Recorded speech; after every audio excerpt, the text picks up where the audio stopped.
Hotel ಹಾಗೂ lodging ಉದ್ಯಮದಲ್ಲಿ ದೇಶಾದ್ಯಂತ ಖ್ಯಾತಿ ಗಳಿಸಿರುವ ಓಯೋ ಕಂಪನಿ ಈಗ ಭಾರೀ ವಿವಾದಕ್ಕೆ ಸಿಲುಕಿದೆ. ಓಯೋ ವಿರುದ್ಧ ಸಾಮಾಜಿಕ ಜಾಲತಾಣಗಳಲ್ಲಿ ಆಕ್ರೋಶ ವ್ಯಕ್ತವಾಗ್ತಾ ಇದೆ. ಬಾಯ್ಕಾಟ್ ಓಯೋ ಅಂತ ಜಾಲತಾಣದಲ್ಲಿ ದೊಡ್ಡ ಅಭಿಯಾನವೇ ಶುರುವಾಗಿದೆ. ದೇವರ ವಿಚಾರಕ್ಕೆ ಸಂಬಂಧಿಸಿದಂತೆ ಓಯೋ ಕಂಪನಿ ನೀಡಿದ ಒಂದು ಜಾಹೀರಾತು ಇಷ್ಟೆಲ್ಲ ವಿವಾದಕ್ಕೆ ಕಾರಣವಾಗಿದೆ. ದೇಶದ ಬಹುತೇಕ ಧಾರ್ಮಿಕ ನಗರಗಳಲ್ಲಿ ಓಯೋ ಹೋಟೆಲ್ಗಳಿವೆ. ವಾರಣಾಸಿ, ಅಯೋಧ್ಯೆ, ಮಥುರಾ ಸೇರಿ ಬಹುತೇಕ ಧಾರ್ಮಿಕ ಸ್ಥಳಗಳಲ್ಲಿ ಹೋಟೆಲ್ಗಳನ್ನು ಹೊಂದಿದೆ. ಇದರ ಭಾಗವಾಗಿಯೇ ಪತ್ರಿಕೆಯಲ್ಲಿ ಓಯೋ ಜಾಹೀರಾತು ನೀಡಿದೆ.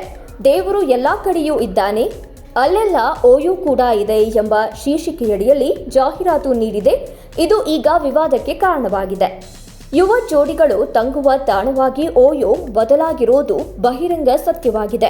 ಹೀಗಿರುವಾಗ ಓಯೋ ಕಂಪನಿಯನ್ನ ದೇವರ ಜೊತೆಗೆ ಹೋಲಿಸೋದು ಸರಿಯಲ್ಲ, ಇದು ಹಿಂದೂ ದೇವರಿಗೆ ಮಾಡಿದ ಅವಮಾನ ಅಂತ ಸಾಮಾಜಿಕ ಜಾಲತಾಣಗಳಲ್ಲಿ ಭಾರಿ ಆಕ್ರೋಶ ವ್ಯಕ್ತವಾಗ್ತಾ ಇದೆ. ಹಾಗಾಗಿಯೇ ಬಾಯ್ಕಾಟ್ ಓಯೋ ಅಭಿಯಾನ ಆರಂಭವಾಗಿದೆ. ಹಾಗೆಯೇ ಓಯೋ ಲೋಗೋ ಕೂಡ ಹಿಂದೂ ದೇವರಿಗೆ ಅವಮಾನ ಮಾಡುವ ರೀತಿಯಲ್ಲಿ ವಿನ್ಯಾಸ ಮಾಡಲಾಗಿದೆ ಅಂತ ಜನಾಕ್ರೋಶ ವ್ಯಕ್ತವಾಗಿದೆ. ಪತ್ರಿಕೆಯ ಜಾಹೀರಾತು ಕುರಿತು ಆಕ್ರೋಶ ವ್ಯಕ್ತವಾಗುತ್ತಲೇ ಓಯೋ ಸ್ಪಷ್ಟನೆ ನೀಡಿದೆ. ನಾವು ಧಾರ್ಮಿಕ ಪ್ರವಾಸೋದ್ಯಮವನ್ನು ಉತ್ತೇಜಿಸುವ ದಿಸೆಯಲ್ಲಿ ಜಾಹೀರಾತು ನೀಡಿದ್ದೇವೆಯೇ ಹೊರತು ಯಾವುದೇ ಧಾರ್ಮಿಕ ಭಾವನೆಗಳಿಗೆ ಧಕ್ಕೆ ತರುವ ಉದ್ದೇಶದಿಂದ ಅಲ್ಲ ಅಂತ ಸ್ಪಷ್ಟಪಡಿಸಿದೆ.